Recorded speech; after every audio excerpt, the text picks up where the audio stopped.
Sir जय जोहार। स्वागत है आप सभी का एक बार फिर से हमारे YouTube channel Manish MCQ world में। दोस्तों आज हम लेकर के आए हैं सीजी वार्ड बॉय और वार्ड आया परीक्षा 2025 के लिए छत्तीसगढ़ी भाषा और व्याकरण के 20 सबसे महत्वपूर्ण प्रश्न।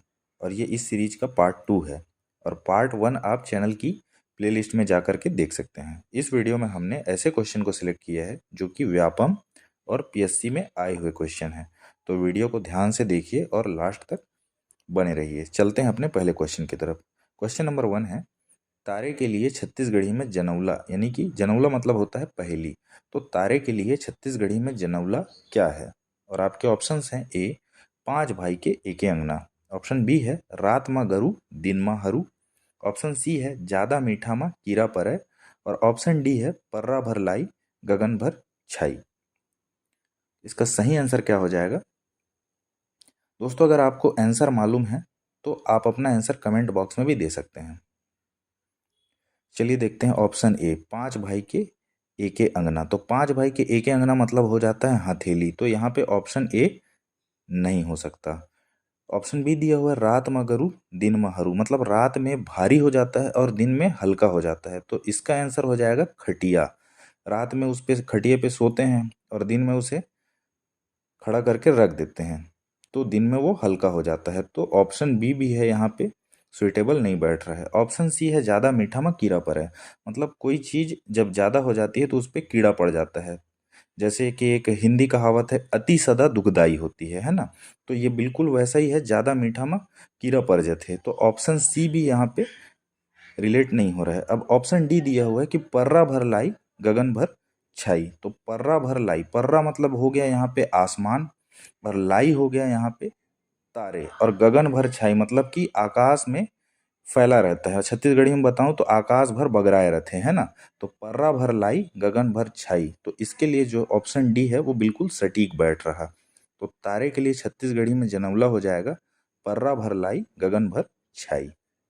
चलते हैं अपने अगले क्वेश्चन की तरफ। क्वेश्चन नंबर 2 है, छत्तीसगढ़ी भाषा में लिखा गया प्रथम उपन्यास हीरू के कहनी के लेखक कौन थे? और आपके ऑप्शंस हैं ए द्वारिका प्रसाद तिवारी, बी बंशीधर पांडे, सी अमृतलाल दुबे, या D Shyamlal Chaturvedi.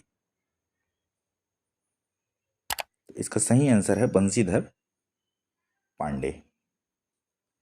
Question number 3 है, छत्तीसगढ़ी मुहावरा करिया अक्षर भैंस बराबर का क्या अर्थ है? और ऑप्शंस हैं आपके ए भैंस भैंस, बी मच्छर मच्छर, ऑप्शन सी है अप्पड़ अनपढ़, डी है गधा यानी कि गधा। तो क्या हो जाएगा इसका सही आंसर? तो इसका सही आंसर हो जाएगा ऑप्शन सी अनपढ़। काला अक्षर भैंस बराबर, छत्तीसगढ़ी में दिया हुआ है करिया अक्षर भैंस बराबर। क्वेश्चन नंबर 4 है, छत्तीसगढ़ी नाचा के प्रवर्तक थे? ऑप्शन है केदार यादव, रामचंद्र देशमुख, दुलार सिंह मंदराजी, या भैयालाल हेड़ाऊ। तो इसका सही आंसर हो जाएगा दुलार सिंह मंदराजी। इनका पूरा नाम है दाऊ दुलार सिंह मंदराजी, जो कि नाचा के जनक थे। क्वेश्चन नंबर 5 है, छत्तीसगढ़ में देहरौरी व्यंजन कब बनाया जाता है? और आपके ऑप्शंस हैं दीपावली, नवाखाई, विवाह, या पितृपक्ष।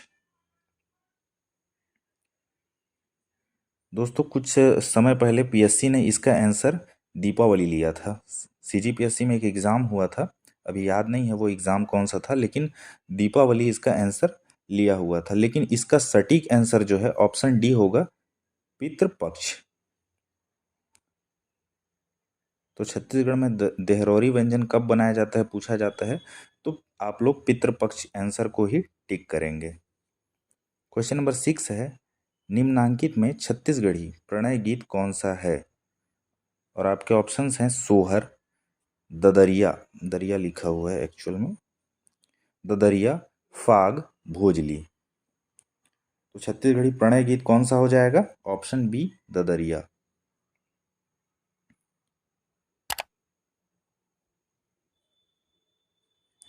क्वेश्चन नंबर 7 है, छत्तीसगढ़ी उपन्यास दियना के अंजोर के लेखक कौन हैं? लखनलाल गुप्त, शिवशंकर शुक्ल, बंशीधर पांडे, या केयूर भूषण। तो शिव शंकर शुक्ल जी दियना के अंजोर के लेखक हैं। Option B. क्वेश्चन नंबर 8 है, पगरैत का अर्थ क्या है? ऑप्शन है वधु पक्ष का पुरोहित, ऑप्शन बी वर का पिता, ऑप्शन सी वर पक्ष का पुरोहित, ऑप्शन डी वधु का पिता। तो वर का पिता या अभिभावक का अर्थ होता है पगरैत, या पगरैत का अर्थ होता है वर का पिता या अभिभावक। क्वेश्चन नंबर 9 है, ओनहारी से आशय, और आपके ऑप्शंस है रबी फसल, खरीफ फसल, जायद फसल, या ऑप्शन डी दिया हुआ है ए और बी दोनों। तो ओनहारी क्या हो जाएगा?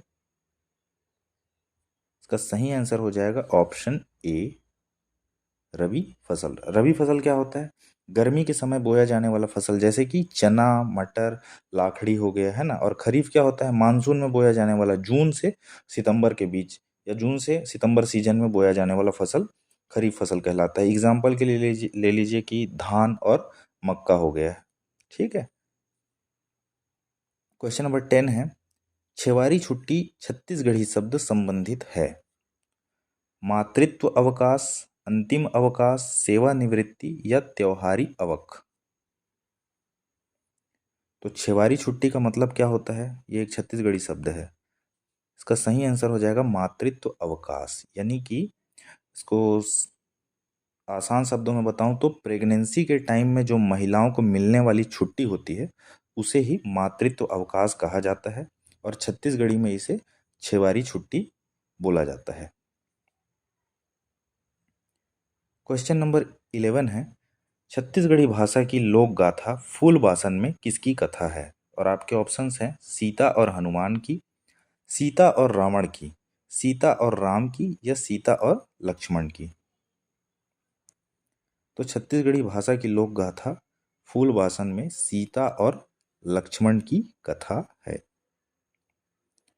क्वेश्चन नंबर 12 है, छत्तीसगढ़ शब्द तितरा का निम्नलिखित में से क्या अर्थ है? और ऑप्शंस है तीन नदियों के मिलने का स्थान, तीन लड़कियों के बाद जन्मा पुत्र, तीन रास्तों का उद्गम स्थल, या तीन गांवों की पंचायत। तो इसका सही आंसर है ऑप्शन बी, तीन लड़कियों के बाद जन्मा पुत्र तीतरा कहलाता है। क्वेश्चन नंबर 13 है, कोस शब्द कौन सा अर्थ प्रकट करता है? और आपके ऑप्शंस है ए कोसे का कपड़ा, बी कांस का बर्तन, सी पारिभाषिक शब्दों का ग्रंथ, या डी दूरी की माप। तो दूरी की माप को हम लोग कोस बोलते हैं, जैसे एक कोस, दो कोस, तीन कोस, ऐसा बोलते हैं ना। तो दूरी की माप मतलब कोस। क्वेश्चन नंबर 14 है, होशियार के लिए छत्तीसगढ़ी शब्द है।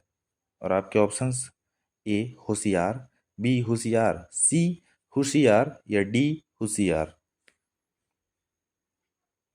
तो इसका सही, हालांकि चारों ऑप्शन बिल्कुल मिलते जुलते हैं, तो इसका सही आंसर होगा ऑप्शन बी होशियार। छत्तीसगढ़ी में बी ऑप्शन जो है यहाँ पे सही होगा, होशियार करेक्ट वर्ड होगा यहाँ पे। क्वेश्चन नंबर 15 है, छत्तीसगढ़ी काव्य संग्रह सुरता के चंदन के रचनाकार हैं। और आपके ऑप्शंस हैं ए डॉक्टर नरेंद्र देव वर्मा, बी हरि ठाकुर, सी नारायण लाल परमार, या डी पंडित श्यामलाल चतुर्वेदी। तो ऑप्शन बी हो जाएगा हरि ठाकुर। छत्तीसगढ़ी काव्य संग्रह सुरता के चंदन के रचनाकार हैं।